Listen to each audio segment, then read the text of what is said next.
반갑습니다. 심학과 학생들 수학 가르치는 이휘원입니다. 시험 보느라 고생하셨습니다, 여러분. 이제 첫 시험이 끝났네요. 이제 우리 입시는 시작됐습니다. 시험 결과가 나쁘든 좋든 여러분 일단은 다 잊어버리시고요. 우리 바로 기말 대비 들어가야 되니까 너무 일희일비하지 않으셨으면 좋겠어요. 여러분 이제 10% 왔습니다. 이제부터가 진짜입니다. 이번 시험 어땠는지 좀 들여다볼게요. 방금도 말씀드렸듯이 일희일비하지 마십시오. 이제부터 진짜입니다. 여러분 지나고 보면요, 1학년 첫 중간고사가 얼마나 가소로운 시험이었는지 느끼게 될 거예요. 난이도도 그렇고, 그리고 학생들이 아직 고등학교의 시험에 익숙하지 않은 채로 진행된 시험이기 때문에 여러분의 진짜 실력을 발휘한 시험이다 라고 보기는 어려운 그런 시험이었을 겁니다. 이제부터 진짜니까 잘 봤다면 오만하지 마시고요, 못 봤다면 빨리 쳐내시기 바랍니다. 그리고 변화하는 심학고, 새로운 패러다임의 신호탄. 이번 시험이 시사하는 바가 많았어요. 심학고등학교 선생님들이 우리 1학년 학생들, 팀 10이죠. 우리 10 학생들에 대한 좀 평가가 높은 것 같아요. 우리 학생들이 공부를 잘한다라는 인식이 기저에 깔려 있는 것처럼 그게 느껴지는 그런 시험이었습니다. 그래서 막 어렵진 않았지만, 근데 이렇게 내면 이 학생들 다 맞출 테니 여기서 조금 꽈야겠다, 그리고 여기서는 아이의 함정을 파버려야겠다, 그게 느껴지는, 선생님들이 좀 고생하셨던 것 같아요. 선생님들의 긴장감이 보였던 그런 시험이었습니다. 앞으로 심학고 많이 바뀔 거라고 저는 확신하고요. 올해 시험이 그 첫 신호탄을 쏘지 않았나 라는 생각이 듭니다. 본질은 역시나 교과서와 학교 프린트였어요. 완벽히 체득하셔야 됩니다. 그리고 개중에 뭐 다른 학생들 혹은 다른 선생님들께서 외부 문항이 출제되었다라고 판단하시는 분들이 더러 계신 것 같은데, 제 입장에서는 그렇지 않습니다. 외부 문항 없었고요. 외부 문항처럼 느껴질 법한 문항들이 있었죠. 하지만 그 문항들 역시나 교과서 내의 여러 문항들을 유기적으로 짜집기한 문제였습니다. 외부 문항 없었습니다. 교과서와 학교 프린트를 완벽하게 심도 있게 공부했다면, 그리고 이 문제에서는 이걸 시사하는구나, 저 문제에서는 저걸 시사하는구나가 완벽히 파악이 됐다면, 유기적 연결만 좀 전문가의 도움을 받았다면 충분히 해결 가능했던 문제들이고요. 외부 문항 없었습니다. 수학 피지컬이 중요해질 겁니다. 사실 이번 시험에서도 중요했고요. 저 피지컬이 어려운 문제를 딱 맞닥뜨렸을 때 수능 모의고사 풀어내듯이 풀어라 라는 그 피지컬이 아니고, 시간 부족, 계산 실수, 긴장감 완화, 뭐 그런 느낌? 좀 피지컬이 돼 있어야 학교 시험에서 여유를 가지고 임할 수 있다. 그렇지 않으면 분명히 시간 부족과 계산 실수, 그리고 긴장 때문에 학생들이 아는 문제도 틀리게 될 테니 수학적 피지컬이 중요할 거다라는 말이고, 사실 어느 시험이나 피지컬은 중요합니다. 피지컬 좋으면 방어도 잘 되고 공격도 잘 될 거예요. 피지컬은 언제나 중요하니 열심히 공부해 놓자. 학습 추천, 휘원수학 내신의 거 제발 꼼꼼하게 보세요. 꼼꼼하게. 나 이거 풀었어 하고 넘어가지 마시고요. 나 이거 풀었고 저거 풀었는데 이 둘이 어떻게 연결되어 있는지, 그게 다 휘원수학에 들어있고요. 그리고 내신의 거로 그 훈련하는 거니까 꼭 꼼꼼하게 보시기 바랍니다. 그리고 내신의 거 모의고사, 시간 안에 30문제를 풀어내는 훈련이죠. 학교 시험은 50분에 21문제예요. 근데 저희는 40분에 30문제를 내신의 거 모의고사에서 진행합니다. 시간 안에 풀어야 되고요. 긴장하고 푸셔야 돼요. 내신의 거 모의고사 풀어 했을 때 학생들이 정말 긴장하고 풀었나? 그렇지 않은 것 같아요. 그랬던 학생들도 있겠지만 대부분의 학생들이 그냥 이거 시험에 나올 수 있겠다 하는 편안한 마음으로 그냥 유형선 풀듯이 푼 것 같고, 그러시면 안 됩니다. 모의고사입니다. 모의고사기 때문에 시간 안에 타임어택으로 푸시길 바라겠고, 이 세 가지 교재 꼭 씹어서 완벽히 소화하시기 바랍니다. 더 들여다볼게요. 난이도 어렵지 않았어요. 제 입장에서 어렵지 않았다는 거고요. 물론 타 지역과 비교해서 어렵지 않았다는 거지, 우리 심학과 학생들한테는 조금 버거웠을 수 있습니다. 시간도 많이 부족했을 거고요. 문항수는 21문항이었고 객관식 19문항, 논술형 2문항, 역시 심학고 스탠다드대로 나왔고, 출제원 어딘지 확인해 보면 교과서, 학교 프린트 딱 저 2개였어요. 교과서 비상교과서에서 유기적 연결 많이 시켰고요. 그리고 학생들이 교과서에서는 쉽게 풀었지만 그 근본에 어떤 유형과 어떤 개념이 쓰였는지를 파악하지 못한다면 학교 시험에서는 이게 무슨 연계야 라고 느낄 수 있는 그런 문항들이 많이 나왔습니다. 수능 모의 기출 학교 프린트로 나눠줬잖아요. 근데 그 기출이 워낙에 어려운 문항들이 많아서 거기서는 변형을 많이 안 했습니다. 그냥 원본에서 숫자만 좀 바꿔서 힘 뺀 변형으로 출제를 했었고, 대신 교과서에서 조금 힘을 쓴 것 같아요. 리스크, 우리 학생들이 시험을 잘 봤다면 다행이지만 못 본 학생들에게 어떤 리스크가 있었냐? 전 이 세 가지로 봅니다. 첫 시험에 대한 긴장감이 있었을 거고요. 그리고 긴장하니까 계산 실수가 있었을 거고요. 계산이 자꾸 꼬이니까 시간이 부족했을 거고요. 이렇게 세 가지의 리스크를 저는 판단을 했고, 물론 공부 안 한 학생들을 그 공부 안 함을 리스크로 따지진 않아요. 그건 여러분이 공부를 그냥 안 한 거라서 못 본 거고요. 근데 공부를 했음에도 나 이번 시험에서 왜, 실전에서 왜 이렇게 망가졌을까를 본다면 결국 요 세 가지를 전 리스크로 꼽습니다. 그래서 세 가지는 어떻게 해결을 해야 될까요? 공부 더 해야겠죠. 긴장감이 안 들 수는 없습니다. 하지만 조금 덜 긴장하기 위해서는 공부를 더해서 여러분의 실력을 믿을 수 있는 단계까지 공부를 해야죠. 쫄지 마세요. 쫄지 마세요, 제발. 쫄지 마세요. 여러분, 결국에는 여러분 고등학교 1학년 여러분 친구들이랑 싸우는 겁니다. 그리고 그 친구들이 어디 대치 목동 아이들이 아니에요. 아쉽게도. 파주 운정에 있는 심학고 학생들, 여러분이랑 비슷비슷한 레벨로 추려진 학생들이기 때문에 너무 쫄 필요 없어요. 여러분이 잘 보면 친구들도 잘 볼 거고, 여러분이 못 보면 친구들도 못 볼 거예요. 여러분이랑 크게 실력 차이 나지 않으니까 쫄지 마시고 그냥 기세로 밀어붙이셨으면 좋겠습니다. 수능 모의 기출 변형 6문항 나왔고요. 교과서 변형 15문항 나왔어요. 외부 문항 없었습니다. 다시 한번 말씀드리지만 외부 문항이 있었다고 말씀하시는 분들 유기적 연결 제가 다 보여드릴 수 있으니까요. 외부 문항 나왔으니 난 이런 대비해야 돼 저런 대비해야 돼 하고 지레 겁먹지 마세요. 교과서랑 학교 프린트 제대로 파기 바래요. 다른 데 눈 돌리실 필요 전혀 없다는 말씀 드리고요. 대신 교과서 변형을 그냥 단순히 문제를 푼다가 아니라 이 문제에서 중요한 게 뭔지를 전문가의 조언을 받으면서 확실히 학습하시기 바라겠습니다. 주요 문항을 한번 볼게요. 자, 2번 틀린 친구들이 좀 있어요. 여러분 이거 학교 시험지 옆에 펴놓으시고 같이 보시기 바랍니다. 저작권 때문에 제가 여기 문제를 올릴 수는 없고요. 예, 학교 시험지 펴놓고 같이 시청해 주시면 도움이 많이 될 겁니다. 자, 2번 문항 조립제법 문제였죠. 이 안 나눈 친구들, 몫에서 이 안 나눈 친구들이 너무 많아서 기본 개념 문항이었는데 이거 100% 여러분의 그 긴장감, 여러분이 쫄아서 틀린 겁니다. 왜 틀립니까 이걸? 뭐 당연히 맞춰야 되는 문제였고 2번 여러분의 허상이 만들어낸 높은 오답률, 오답률이 생각보다 있더라고요. 그래서 한번 넣어봤고요. 7번으로 가겠습니다. 7번 당연히 암기되어 있어야 할 복소수 문항이었고 현수학이랑 내신에코에서 여러 훈련했습니다. 제가 이 문제 풀 때 항상 Z에 대한 식에서 I만 남겨라, I만 남겨라, I만 남기고 제곱해봐, I만 남겨봐, I를 남겨봐 라고 말했었어요. I만 남겼다면 킬링식이 보였을 거고 그걸로 인하여 문제에서 요구하는 조건 충분히 해결 가능했을 겁니다. 근데 계산에서의 피지컬이 좀 요구되기 때문에 이 문항은 좀 여러분이 숙달이 되어야 쉽게 시간 안에 풀 수 있었을 거고 어렵지는 않았습니다. 넘어가겠습니다. 11번 학교 교과서 문항이었죠. 변형에서 힘을 뺐고요. 표현을 조금 다르게 했어요. 학교 교과서에서는 뭐 P2는 0이 아니다, Q1은 0이 아니다 이런 식으로 줬는데 이번 11번은 항등식 형태로 PX에 누가 있어야 되고 QX에 누가 있어야 되는지 그걸 표현했습니다. 어렵지 않았고요. 대신 식 표현이 조금 부담스럽죠, 학생들에게는. 그래서 식 표현을 복잡하게 출제해서 학생들에게는 조금 겁을 매긴 그런 문항으로 보였습니다. 어렵진 않았습니다. 13번 보겠습니다. 13번 학교 프린트 문제였고 숫자만 바꿔서 그대로 출제했어요. 힘 뺀 변형이었고 원본 문항에서 학습 제대로 돼 있었다면 충분히 해결 가능했을 겁니다. 이런 문제를 틀린다면 너무 아깝죠. 학교 프린트에 수록되어 있던 문제가 풀이 과정이 그대로 나오고 숫자만 바꿔서 나왔는데 이 문제를 틀린다는 건 좀 반성해야 되지 않을까 싶습니다. 틀리면 안 되는 문제였어요. 15번 보겠습니다. 교과서에 나왔던 문항의 요소를 뽑아서 아주 간단한 문제로 바꿔놨습니다. 교과서에서 우리가 달달달달 외웠던 그 문제 기억하시죠? 3의 10제곱 나오는 그 문제. 그 문제 요소를 뽑았지만 그 문제 풀이 과정보다 훨씬 쉬워요. 힘 뺀 변형이었고요. 표현식은 복잡해 보이나 이미 우리는 교과서를 통해서 검산식을 쓰고 몫을 죽이자라는 나머지 정리 풀이 과정이 완벽히 체화가 돼 있기 때문에 검산식을 써봤다면 전혀 어렵지 않게 해결을 할 수 있었을 그런 문제였습니다. 전혀 어렵지 않았습니다. 15번 지레 겁먹었을 우리 학생들이 있을 것 같은데 좀 아쉬워요. 네, 틀리면 안 되는 문제였고요.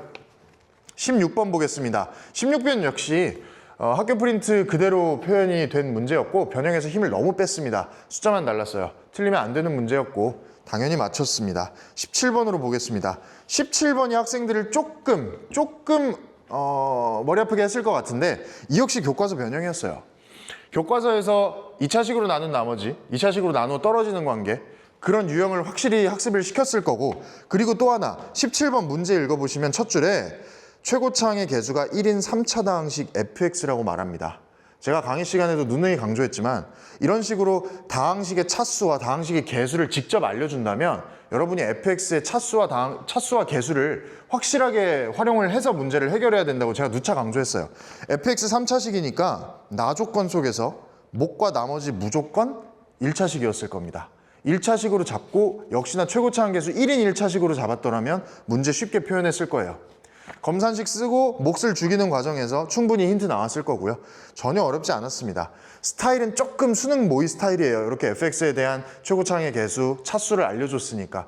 근데 우리는 이에 대한 대비가 돼 있고 그리고 검산식을 쓴다는 그 메인 플로우는 똑같기 때문에 유기적 연결이 됐다면 충분히 쉽게 풀어낼 수 있었을 거고 근데 이 문제는 또 쉬운 게 조건을 활용하지 않았어도 계산으로도 해결이 되는 그런 문제였습니다. 하지만 많은 학생들이 여기서 오답을 보였고 학생들 입장에선 조금 부담스러웠을 것 같아요. 하지만 강의 시간에 최고차항의 개수와 다항식의 차수를 강조했기 때문에 그걸 활용했다면 목과 나머지가 1차라는 거 이용해서 문제 쉽게 풀어낼 수 있었습니다. 18번 보겠습니다. 킬러였죠. 18, 19. 요 두 문제에서 이제 등급이 갈릴 것 같은데 18번도 역시나 학교 프린트에 있었던 문제였고 원본 문항은 킬러 문항으로 제 기억상 20번이었는지 21번이었을 겁니다. 가장 어려웠던 문항으로 기억을 하고 그게 학교 프린트에 수록이 돼 있어서 우리 학생들이 이걸 아예 달달달 외울 수 있도록 내신에코에서 충분히 훈련을 시켰습니다. 근데 훈련을 하던 와중에 학교 선생님이 이걸 이런 식으로 풀어라 라는 언지를 줬다고 학생들이 말을 하더라고요. 그래서 바로 전략을 바꿔서 1등급을 노리고 만점을 노리는 학생들에게는 야 이거 가나다 문제인데 나 조건을 제외하고 다 조건을 바로 풀어봐. 근해 공식 이용해서 바로 접근해봐 라고 학생들을 훈련시켰던 문항이었어요. 근데 역시나 그 18번 문항에서 학교 선생님들이 제가 말한 대로 제가 훈련시킨 대로 그렇게 출제를 해주셨고 그리고 실제 모의고사 기출 문항보다 훨씬 단순화해서 출제가 되었습니다. 근해 공식을 이용하면 쉽게 풀 수 있는 문항으로 출제가 되었고 학교 수업 시간에 재풀이 진행했다는 거 요걸 눈치채서 이렇게 훈련을 했었다면 그럼 학생들은 시험장에서 쾌재를 불렀겠죠. 아 다행이다 맞추겠다라는 생각으로 풀어냈을 거고 크게 어렵진 않았습니다. 하지만 복잡했습니다. 근데 내 목표가 1등급이 아니다. 나는 그냥 뭐 적당한 학교에 가면 된다 라는 마음으로 공부를 했던 학생들은 뭐 애초에 본인의 고려선상에 없었을 테니까 뭐 넘겨도 될 것 같고요. 근데 난 1등급 맞고 심학고에서 내신 따서 대학 좀 가야겠다 하는 학생들은 18번 문항을 단순히 원본을 외우는 것보단 학교 선생님들이 의도한 바로 풀이 과정을 조금 디벨롭 시키는 그런 과정이 필요했을 겁니다. 19번 교과서 변형이죠. 근데 교과서에서 유도했던 풀이 과정은 있으나 결론이 교과서대로 나지 않았습니다. 마지막에 0과 6 사이에서 x축과 서로 다른 두 점에서 만나라 라고 조건을 하나 더 줬어요. 교과서에 보면 2차 함수 fx 그리고 x축과 두 점에서 만나는데 두 근 사이에 2가 들어있을 조건을 찾는 문항이 하나 있거든요. 그래서 저희는 그걸 f2의 함수값이 즉 f2가 0보다 작다 라고 문제를 외워버렸던 그 문항이 있었죠. 그 문항이 다른 교과서의 문항, 그러니까 hx 찾는 차함수 문항과 유기적으로 연결이 돼서 19번에 출제가 됐습니다. 19번에서는 0과 hx라는 함수에 대해서 x가 0일 때 함수값, x가 6일 때 함수값이 양수라는 조건을 이용했어야 돼요. 그래야 그 사이에 x축과의 교점, 두 점이 생길 테니까요. 유기적 연결이 필요한 문제였고 학생들한테는 좀 부담스럽게 다가왔겠죠. 학생들한테는 어렵게 다가왔지만 그래프를 그리는 게 생활화돼 있고 0과 6 사이에 교점을 찍을 줄 아는 학생이었다면 그래프를 명확하게 그려낼 수 있었다면 그리고 함수값이 양수여야 된다는 조건이 머릿속에 있었다면 그 학생들에게는 어렵지 않았을 겁니다. 하지만 대부분의 학생들이 좀 부담스럽게 문제를 접근했겠죠. 두 문항을 좀 암기해놨다면 풀이가 가능했을 겁니다. 하지만 우리 학생들한테 쉬운 문항은 아니었다. 이 두 문제가 제가 볼 때는 이번 심학고에서 1등급을 가르는 문제가 아니었을까 그렇게 생각을 하고, 논수령은 사실 1번은 역시나 심하고스럽게 논수령 1번에선 힘을 뺀 교과서 기본 문항을 출제한 게 보이고요. 2번에서 조금 힘을 줬는데 이 문제 자체가 워낙에 무겁고 힘이 있는 문제다 보니 변형은 많이 주지 않았어요. 학생들의 시간 부족을 예측한 듯 힘을 빼서 변형했습니다. 숫자만 바꿨고요. 시간이 있었고 이 원본 문항에 대한 암기가 돼 있었다면 논수령 2번은 우리에게는 그냥 주는 문제였죠. 근데 많은 학생들이 아마 앞에 객관식에서 시간을 많이 뺏겼을 거고, 그리고 논수령에 들어와선 이미 이번 시험 망했다 혹은 대흥분 상태로 논수령을 들어왔을 거기 때문에 아마 논수령 2번이 학생들의 눈에 잘 들어오지 않았을 것 같아요. 근데 정신을 끝까지 똑바로 붙잡고 있었다면 논수령 2번은 그렇게 어려운 문제는 아니었습니다. 자, 이렇게 문제를 좀 들여다봤고 1학기 중간고사 끝났습니다. 끝났고 이제 기말고사 와야 되고 2학기 와야 되고 내년이 또 올 겁니다. 앞으로의 미래를 대비하는 수밖에 없어요. 우리는 일희일비하지 마세요. 이제 여러분 10% 했습니다. 고작 중간고사 망쳤다고 개 중에 선생님 저 정시 파이터예요 라고 말하는 학생들이 있어요. 특히 남학생들 큰 화를 입게 될 겁니다. 긴장하십시오. 그딴 소리 입에 함부로 올리는 거 아닙니다. 그러시면 안 돼요. 그러시면 안 돼요. 물론 저도 대학을 정시로 갔고요. 저도 내신을 준비하다가 근데 내신이 좋지 않아서 수능으로 대학을 갔는데 그런 생각 하지 마세요. 전 내신도 해봤고 수능도 해봤는데 여러분 그냥 내신으로 가세요. 그리고 요새 대세가 내신이잖아요. 아니 서울대학교도 수능에서 내신을 보겠다고 말하는 판에 왜 내신을 안 하고 정시 파이터라는 개소리를 하세요. 정말 말도 안 돼요. 정말 나쁜 말이 나올 것 같고요. 안 됩니다. 정시 파이터라는 단어는 여러분이 뱉으면 안 되는 말이에요. 그리고 잘 본 학생들 유지만큼 어려운 거 없습니다. 오만해지시면 안 돼요. 심학고 역시나 내가 1등급인데 내가 전교권인데 아니 첫 시험이잖아요. 이거 의미 없다니까요, 여러분. 이거 별 의미 없어요. 물론 성적표에 남는 시험이지만 앞으로 충분히 커버가 되고 앞으로 충분히 떨어질 여지가 있는 그게 내신이에요. 그러니까 유지만큼 어려운 건 없다라는 생각으로 겸손하게 이번 시험 고생했으니 잘 봤으니 앞으로도 지금처럼 고생해 주시기 바라겠고, 자 그리고 시험 끝났다고 막 일주일, 2주일씩 놀아제끼는 분들 계세요. 그러지 마세요. 여러분 기말고사 2달 남았어요. 일주일, 2주일 놀면 여러분 공부는 언제 합니까? 딱 4일만 노세요. 이번 주만 노시고요. 일요일부터 다시 또 마음 잡고 월요일부터 다시 기말 대비 시작하도록 합시다. 늘어지면 여러분 돌아오기 힘듭니다. 오래 노시면 안 돼요. 대학 가고 노세요. 자, 그리고 이번 시험 분석합시다. 우리 방금 제가 대충 분석은 해드렸지만 여러분이 왜 틀렸는지는 저와 개별 상담을 통해서 혹은 여러분이 다니고 있는 학원에서 개별 상담을 통해서 좀 분석을 하시고요. 그리고 교정하세요.